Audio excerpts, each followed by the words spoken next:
चारों तरफ कंट्रोल में नहीं है, 10-10, 15-15 फुट पानी रहेगा, कंट्रोल में नहीं है सदस्य। इसलिए इसको पूर्ण डूब में मानकर इसका मुआवजा दिलवाया जाए। और दूसरा गांव ककोड़ी खेड़ा है जिसका जिक्र आपने नहीं किया है, जबकि इस गांव में भी 1 से लेकर 2 फीट तक पानी घरों में रहेगा। अब चर्चा शुरू होगी। दूसरा मेरा मंत्री जी आपसे निवेदन है कि बात हो गई, एक दिन व्यवस्था दे दी, एक दिन चर्चा कराएंगे। आपके जवाब में बताया है कि भिलंडी की भौगोलिक स्थिति के अनुसार नहीं, आपका तो मैं वहाँ विशेष अनुग्रह राशि 79 करोड़ 89 लाख 72 हजार रुपए का प्रस्ताव प्रक्रियाधीन है। ये प्रक्रियाधीन प्रस्ताव कब से लंबित है और ये अनुग्रह राशि किसानों को बोलने में दें, दोनों बातें नहीं होंगी, किस दिनांक तक दे दी जाएगी? दोनों बातें नहीं होंगी, या तो अनुशासन में रहिए तो परमिशन मिलेगी, नहीं तो बैठिए। ये निवेदन है कि डूब क्षेत्र में आए हुए मकानों का सर्वे ढंग से नहीं हुआ है। जो डूब क्षेत्र में गांव आए हैं उनमें काफ़ी घर सर्वे से छूट गए हैं। मेरा आपके माध्यम से मंत्री जी से निवेदन है कि पुनः सर्वे करवाकर जो गांव, जिन गांवों के जो घर हैं, जिन किसानों के घर हैं वो डूब में नहीं आए, उनको वापस सर्वे करवाकर उनको डूब क्षेत्र में मानकर उनको मुआवजा दिया जाए। तीसरा मेरा निवेदन है कि जो प्रभावित गांव है उसमें उसका मुआवजा कहीं सिंचित क्षेत्र का दिया गया है, कहीं असिंचित क्षेत्र का दिया गया है, जबकि वो ज़मीन सिंचित है। अभी वो पूरा डैम का निर्माण चल रहा है, पूरा वस्तु स्थिति को आज भी पता लग सकता है। इसलिए आप पूरे के पूरे घरों के मामले को लेकर, कृषि खेती के मामले को लेकर, कौन सिंचित है कोई असिंचित नहीं है, इसका पूरा दोबारा सर्वे करा लें। साथ ही फलदार पेड़, खेती की पत्थरगड़ी जो चारों तरफ बाउंड्री होती है, उनका मुआवजा कई किसानों को नहीं मिला है। जैसा मैंने पूर्व में आपको निवेदन किया कि आपने विशेष अनुग्रह राशि जो भिलंडी गांव के लिए 79 करोड़ 89 लाख से 72 करोड़ रुपए का प्रस्ताव प्रक्रियाधीन है, इसको आप कब तक प्रस्ताव को मंजूर कर लेंगे और किस दिनांक तक किसानों को ये मुआवजा राशि मिल जाएगी? दूसरा ककोड़ी खेड़ा गांव है, उस गांव में भी घरों में 1 से लेकर 2-2 फीट तक पानी रहेगा। इसलिए मेरा आपसे निवेदन है कि भिलंडी की भांति जो भिलंडी को भी आप नहीं मान रहे हो और ककोड़ी खेड़ा को भी आप डूब क्षेत्र में नहीं मान रहे हो, इसलिए मेरा आपसे ये आग्रह है कि दोनों गांवों को डूब क्षेत्र में मानकर इनका मुआवजा दिलवाया जाए। एक तीसरा निवेदन मैं आपसे करना चाहूँगा अध्यक्ष महोदय आपके माध्यम से कि जो परियोजना में डूब क्षेत्र में जो गांव आए हैं और उनको दूसरी जगह बसाए जाने की प्रक्रिया चल रही है, वो एक तो उस तहसील में नहीं होकर दूसरी तहसील में, वहाँ से करीब 45-50 किलोमीटर दूर है। दूसरी जगह जहाँ पर उनको बसाया है, मकानों का काम चल रहा है, वहाँ ग्राउंड वाटर बिल्कुल भी नहीं है।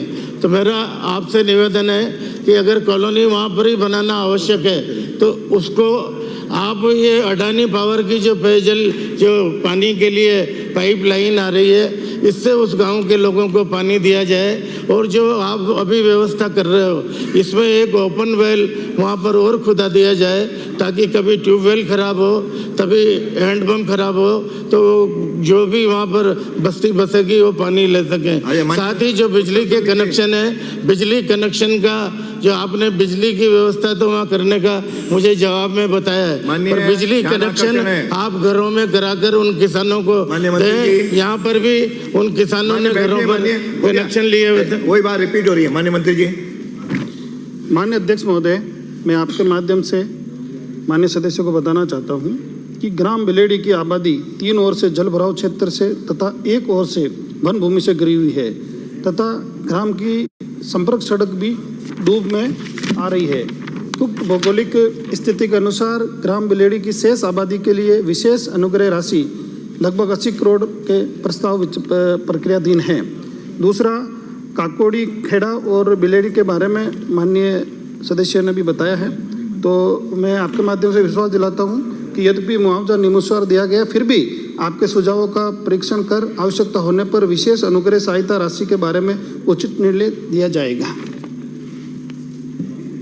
हो गया। श्री मैं माननीय मंत्री जी से पूछना चाहूँगा कि उन्होंने जो एक्स ग्रेसिया राशि के बारे में बताया कि उसके मामले में उचित निर्णय लिया जाएगा, आपकी तो वो सिफारिश मान लेता हूं। कब तक कर देंगे? महीने में, 2 महीने में, कब तक कर देंगे? माननीय अध्यक्ष महोदय, अभी डैम बनने में 1 साल और लगेगा। लोगों को वहाँ रहना है, लोगों की जमीन, लोगों के साथ अन्याय हुआ है, किसानों के, उनको गाँवों का पूरा सर्वे नहीं हुआ है, उनके जो सिंचित क्षेत्र है, जो सिंचित जमीन है, उनको सिंचित मानकर मुआवजा दिया गया है। इसलिए मेरा धन्यवाद, धन्यवाद, माननीय सदस्य, धन्यवाद। श्री फूल सिंह, हो गया माननीय मंत्री। श्री फूल सिंह। माननीय अध्यक्ष महोदय, मैं मंत्री जी का ध्यान आकर्षण करना चाहता हूँ। विषय तो बताना चाहिए, किस पे ध्यान आकर्षित कर रहे हो? नहीं, अमेरिकन जीबीएस चलिए, आ गया। हॉस्पिटल, बैठिए, चला, उनको ध्यान आ गया, मैं सदन के भी ध्यान में आ जाए।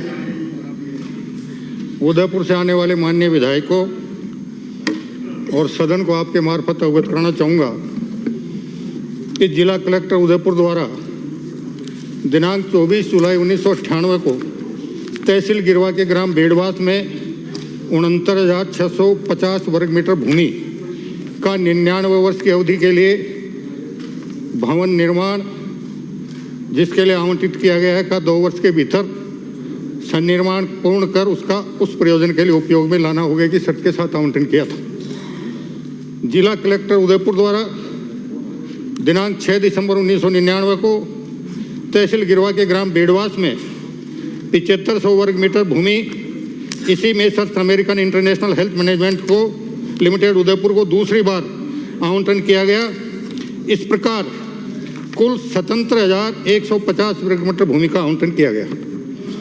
जिला कलेक्टर उदयपुर द्वारा दिनांक 22 जुलाई 2011 को शासन उप सचिव राजस्व ग्रुप 3 विभाग द्वारा दिनांक 4 मई 11 एवं 16 जून 2011 द्वारा दिनांक 2 जून 7 से 2 जून 9 तक की बढ़ाई गई अवधि से आज तक की अवधि को नियमित करते हुए आदेश दिनांक से 1 वर्ष की अवधि के लिए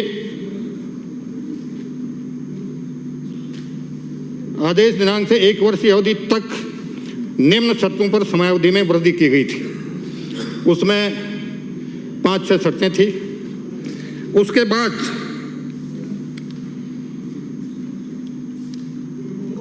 इस अस्पताल ने जो निर्माण स्वीकृति मांगी और जो निर्माण स्वीकृति उसको जारी हुई, उसके खिलाफ जाकर उसने निर्माण किया। American international health management limited Udaipur के पक्ष में 69,650 वर्ग मीटर का पट्टा विलेख दिनांक 18 नवंबर 1998 को दिनांक 24 जुलाई 98 से 99 वर्ष के लिए जारी किया गया। दूसरा पट्टा विलेख 7500 वर्ग मीटर का दिनांक 31 मई 2000 में जारी किया गया। American international health management limited द्वारा मांगी गई भवन निर्माण स्वीकृति पर कुल 10 स्थानों पर भवन निर्माण की स्वीकृति जारी की गई, जिसमें 1 भवन भूतल प्लस 4 तल, 1 भवन भूतल प्लस 3 तल तथा 5 भवनों का भूतल प्लस 2 तल और 2 भवनों की भूतल निर्माण की स्वीकृति, केवल मात्र भूतल निर्माण की स्वीकृति जारी की गई। इस पर भूतल निर्माण की स्वीकृति वाले भवन का निर्माण नहीं किया गया तथा शेष में अतिरिक्त तलों का निर्माण नियम एवं स्वीकृति के विरुद्ध किया गया है, जिस पर 12 जुलाई 2024 को अवैध निर्माण के लिए नोटिस जारी किया गया है। इसके अलावा इस स्वीकृति के अलावा उन्होंने बिना निर्माण स्वीकृति नर्सिंग हॉस्टल भूतल प्लस 8 तल और प्रोफेसर भवन भूतल प्लस 9 तल का निर्माण अवैध रूप से किया हुआ है। American international health management limited द्वारा उक्त नियमितों के अलावा Rajasthan state mines and minerals limited और महाराणा भूपाल राजकीय चिकित्सालय के साथ भी धोखाधड़ी व जालसाजी की शिकायत प्राप्त हुई है, जिसकी प्रारंभिक जानकारी करने पर उन शिकायतों में सत्यता प्रतीत होती है। अब मैं घोषणा करता हूं कि राज्य के मुख्य सचिव की अध्यक्षता में, क्योंकि विभिन्न विभाग आ गए इसमें, नगरीय विकास आ गया, स्वास्थ्य विभाग आ गया, राजस्थान माइंस एंड मिनरल्स आ गया, राज्य के मुख्य सचिव अपनी निगरानी में एक उच्च स्तरीय समिति का गठन कर आने वाले 4 या 5 सप्ताह में इसकी विस्तृत जांच करवाकर जांच रिपोर्ट प्रस्तुत करें। दूसरा, सुनिए साहब, अभी तो दूसरा, बिना निर्माण स्वीकृति के जितने भी निर्माण हुए हैं, संबंधित नगर निकाय 72 घंटे में उन्हें सीज करे।